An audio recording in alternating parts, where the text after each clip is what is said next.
Welcome back to General Relativity. We are now ready to start the third and final section of the course, which is called the Schwarzschild solution.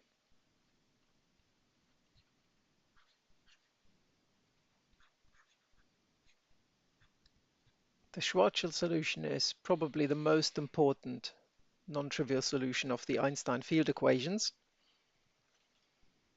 It has many practical applications as it models the exterior gravitational field around the Sun, for instance, which means we can use this gravitational field to test predictions of general relativity. The solution is static and spherically symmetric, and it can also be used to model an object that we call a black hole. To start this, we are saying we are interested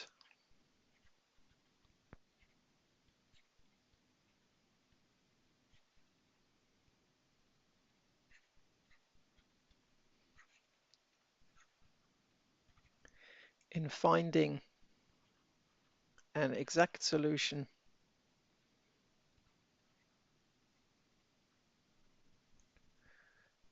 to the Einstein field equations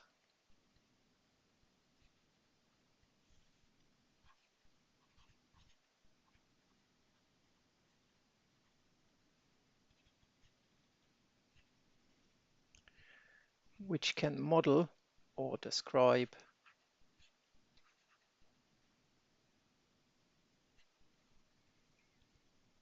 the outside field or just the outside of a static and spherically symmetric object.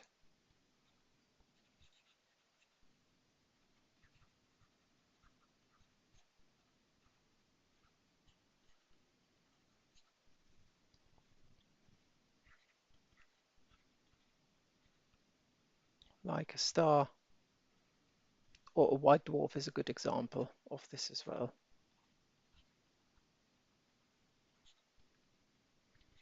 The obvious example we will be working with is our own sun.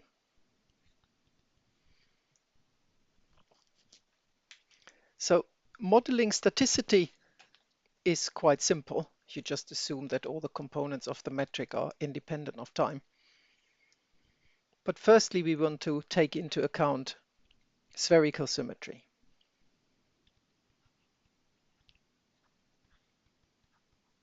As a first step,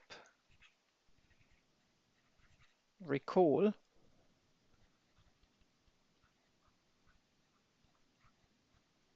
Minkowski space in spherical coordinates.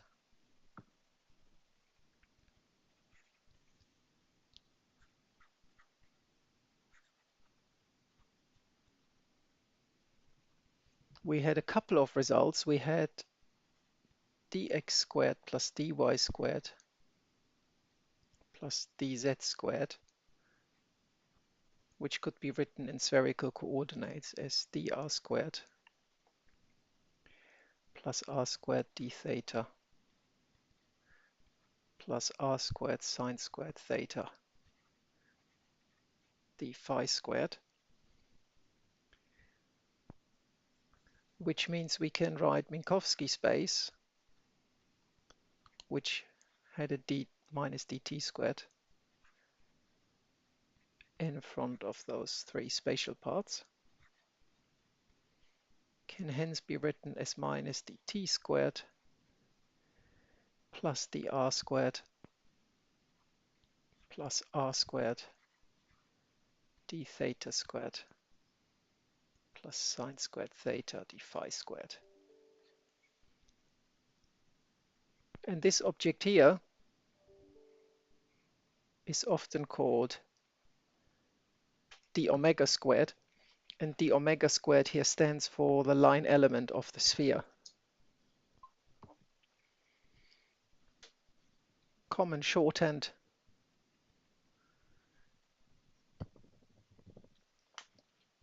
we call this the spherical part.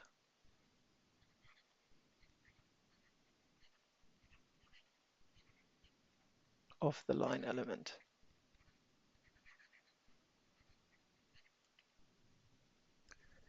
All of this we have seen before, and what we now want to do, because this is still Minkowski space, this is flat, the Riemann curvature tensor vanished, the Ricci tensor vanished, and so does the Einstein tensor. We are now interested in generalizing this line element in such a way that we can arrive at some kind of geometry that allows us to maybe construct the exterior solution of the sun.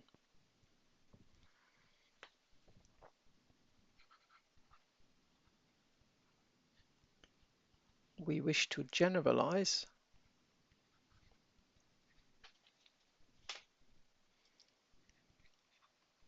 this metric without, this is quite important, without affecting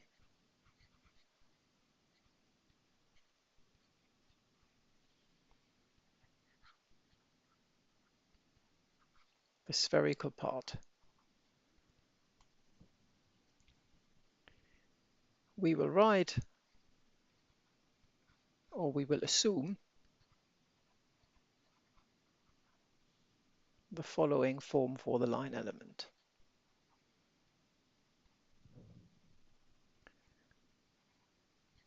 E to the A, which at the moment is a function of t and r, dt squared plus e to the b, t comma r, dr squared plus r squared d omega squared.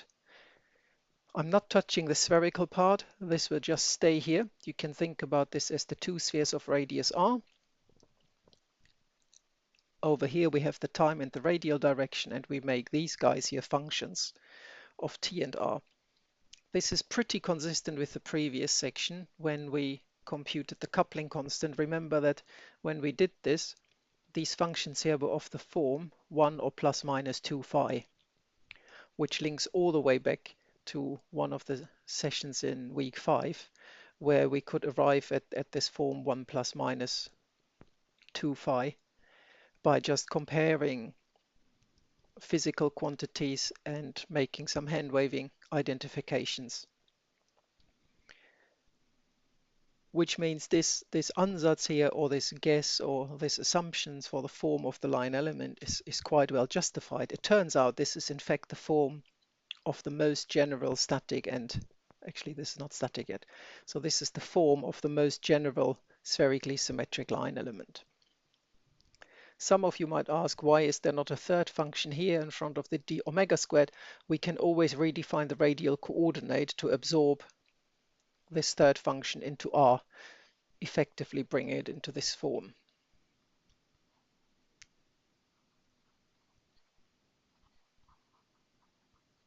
Most general spherically symmetric metric or line element.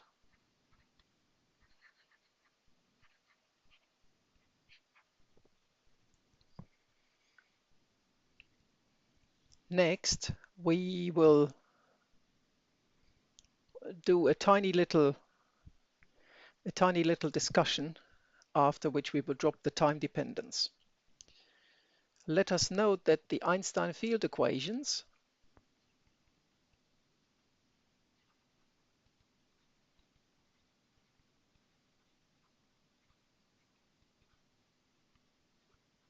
are partial differential equations in this case, are PDEs in the unknown functions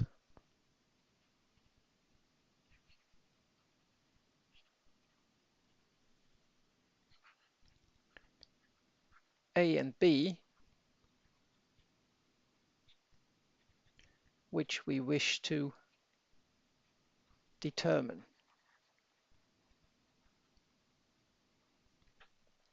If we are interested, as I said in the beginning here, in a solution outside of the sun, then this is a vacuum solution.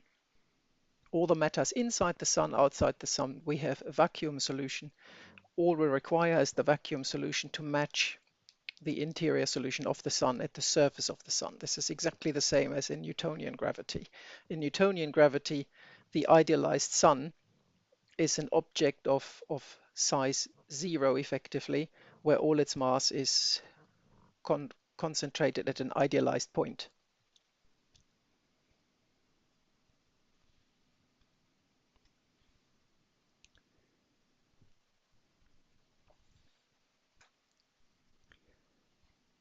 The vacuum field equations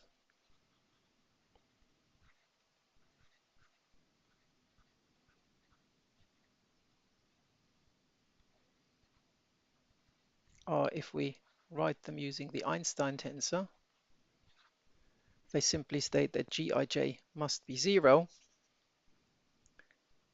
Ij, they take values 0, 1, 2, 3, 4, and I'm using my coordinates tr, theta, phi. The same ones that I have used here when I wrote Minkowski space, or here, which are the same coordinates. It turns out, this is a long calculation, you can do this if you really want to. It turns out that G 0, 1 is 1 over R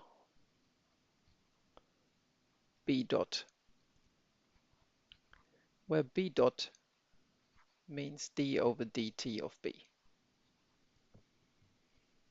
which implies immediately, if you look at this, the vacuum equation means that the right-hand side is 0. This immediately means that B dot must be 0, which implies B cannot be a function of time.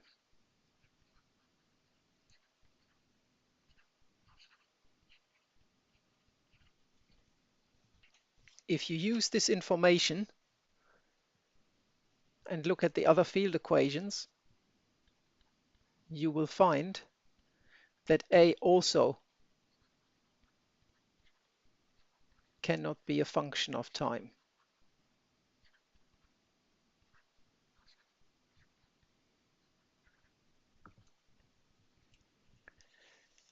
And often these two facts are summarized as Birkhoff's theorem.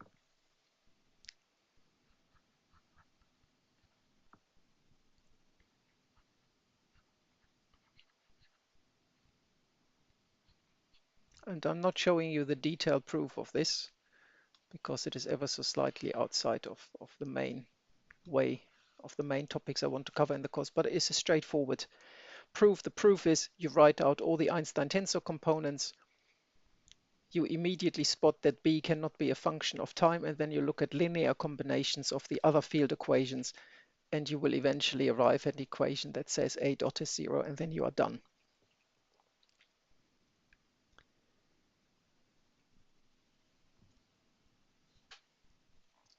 And all that Birkhoff's theorem says is every spherically symmetric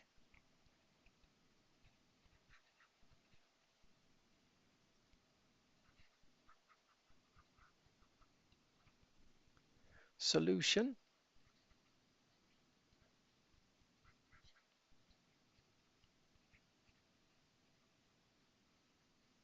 of the vacuum field equations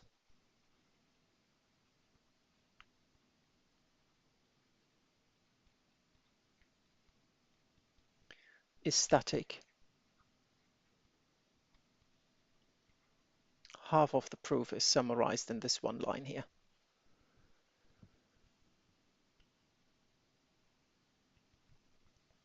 And the second part of this is that the unique solution to the field equation, this is what we will do properly, we will derive this.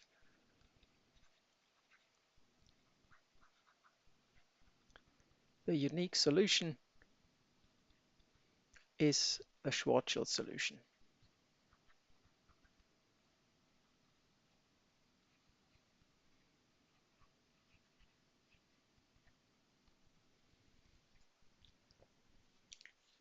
a somehow related result that I'll just put in here into brackets.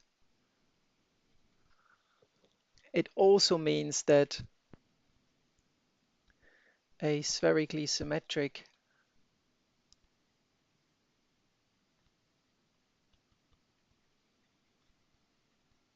object does not emit gravitational radiation.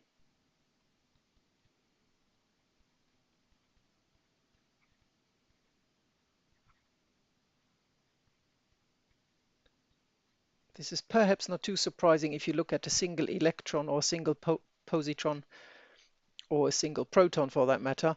Neither of them emit electromagnetic radiations if they're at rest. And you have the 1 over r potential in electromagnetism for an electric charge. Likewise, you have the 1 over r potential for a gravitational field. And so it is somewhat unsurprising that these results are really analog in electromagnetism and in Newtonian gravity, and then in extension to general relativity. So a static spherically symmetric object does not emit gravitational radiation. It follows from this that also a collapsing spherically symmetric star does not emit any gravitational radiation, because we've just shown by Birkhoff's theorem that the vacuum part of any spherically symmetric spacetime is always static. Therefore, it cannot contain radiation. An exact spherically symmetric star that collapses also cannot emit gravitational radiation. This means, linking up back to our line element over here,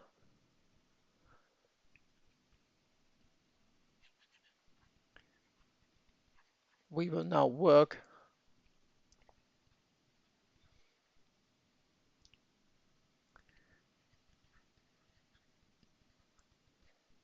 with the line element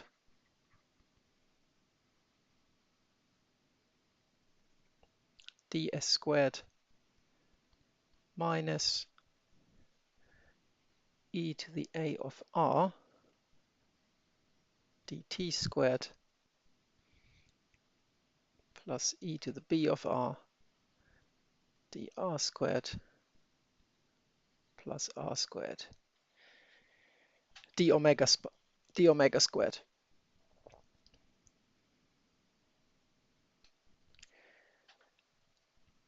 I could show you all the details of how we compute the Einstein field equations, but hopefully by now you're able to do this yourself, and you'll probably be grateful if I don't spend an hour and a half to do this in full detail. For this line element,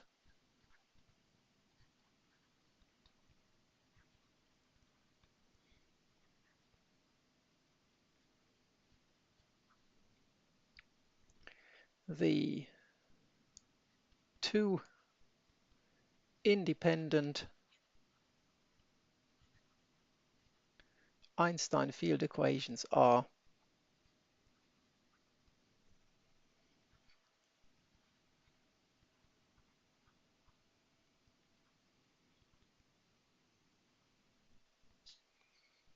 we have G00 minus 1 over r squared EA minus B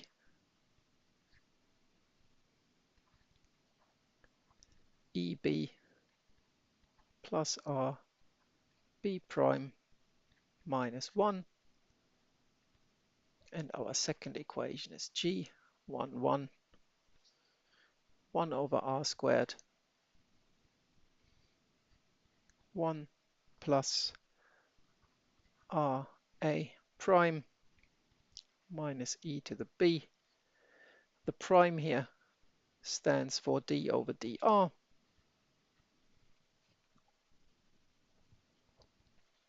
which is not defined when r equals to 0. Okay.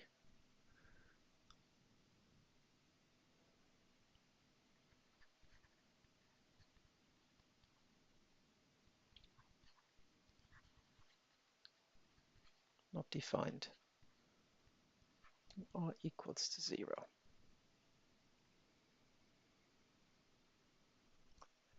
We could work out the G22 equation, however, it turns out this equation is not independent, hence the emphasis here is on independent equations.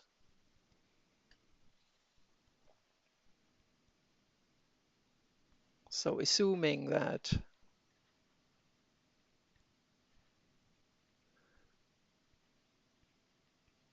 r is now not 0, so we can multiply by r squared, and we will also be assuming that e to the a minus b is not 0.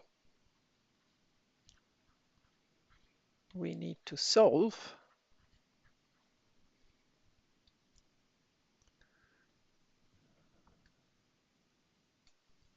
two equations. The first one here is e to the b plus r b prime minus 1 equals to 0. And the second one here, 1 plus r a prime minus e to the b, which is 0.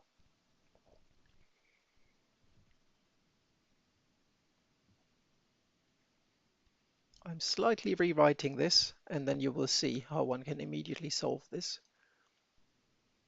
E to the b plus rb prime minus 1 equals to 0. I multiply the second equation by a minus. I could have just reorganized the terms, but I like doing it like this. Minus 1 equals to 0. If we now subtract the two equations,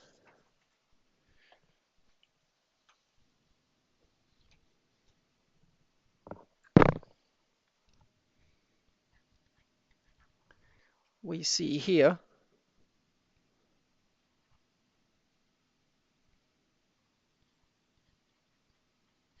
subtract both equations.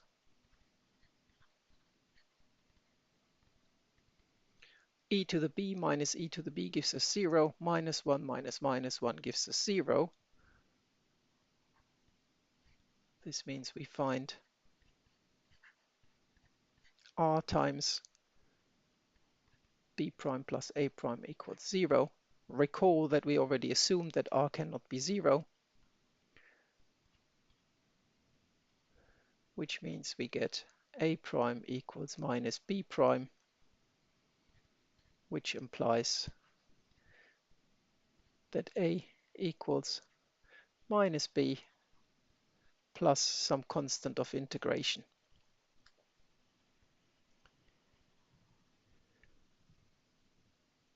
Our first field equation, this one here, if you look at this, this is actually only a function of b anyway. Back to the first equation.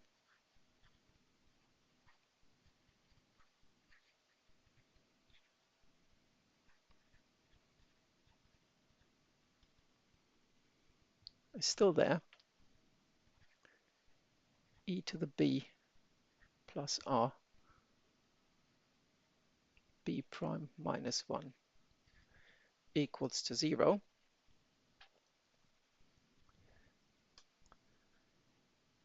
This looks almost as if some kind of product rule is taking place here. Recall that d over dr of e to the b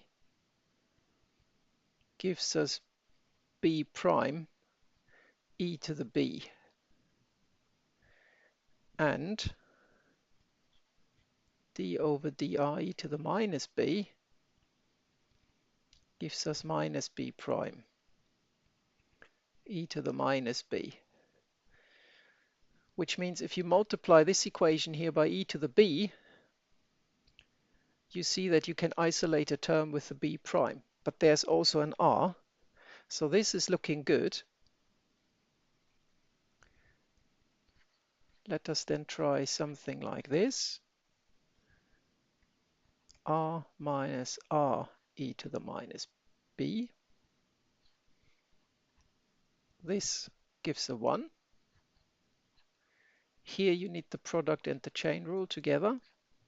If you differentiate the r, you get a 1, get e to the minus b, plus r minus b prime e to the minus b, which gives us 1 minus e to the minus b, plus, and here we get r b prime e to the minus b. If you now pull out e to the minus b, the first term is e to the b. This becomes minus 1 plus r b prime. And if you now look at this term here, this is precisely this guy. This means e to the b d over dr, r minus r e to the minus b, is exactly this term here, e to the b plus rb prime minus 1. Back to black. I can divide by this term,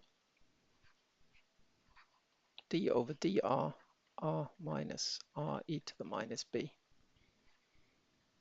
equals to 0, which now implies that r minus r e to the minus b equals some capital C. I can now divide by r, 1 minus e to the minus b, c over r. Take this to the right, take that to the left, and I find that e to the minus b equals 1 minus c over r, which is, if you look at what we have here, let me just write this out, which also implies that e to the a equals e to this constant e to the minus b, which is the same as introducing a new constant. Let me call this t0 e to the minus b. Sorry.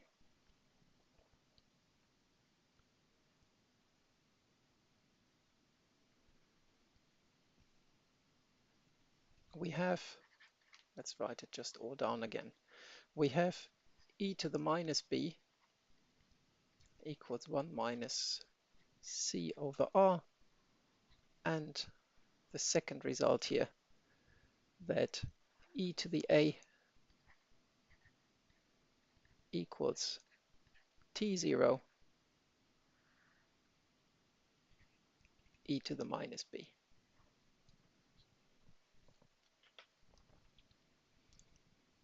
That is effectively the solution that we have found.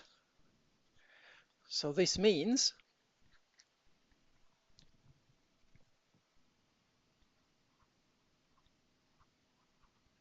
our solution is given by ds squared. So over here we have dA, which means we have minus t0, 1 minus c over r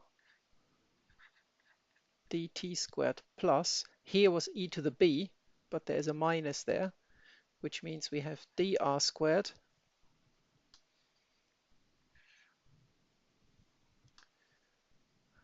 over 1 minus c over r plus r squared d omega squared. And this is the first exact solution of the Einstein field equations that we have derived in the course. What we will do next is we need a physical interpretation for the constant c, and we need to think about whether we need to worry about this constant t0 or whether we're allowed to set it to 1. Clearly, if you set this capital C here to 0, you are back to the Minkowski line element, which is flat and doesn't contain anything too interesting for us. You can actually guess the meaning of C. If you remember that our previous solution here, the approximate solution contained 1 minus 2 phi, and this was 1 plus 2 phi, then it is quite clear that somehow this object here, C over R, looks like the gravitational potential phi. If you also compare this with our initial discussion, we actually guessed correctly the form of the C here. It was simply related to mass. The question is it mass or 2 mass or 3 mass? It is related to mass, but it's not 100% clear just yet what it is. And this is what we will do in the next lecture. Thank you.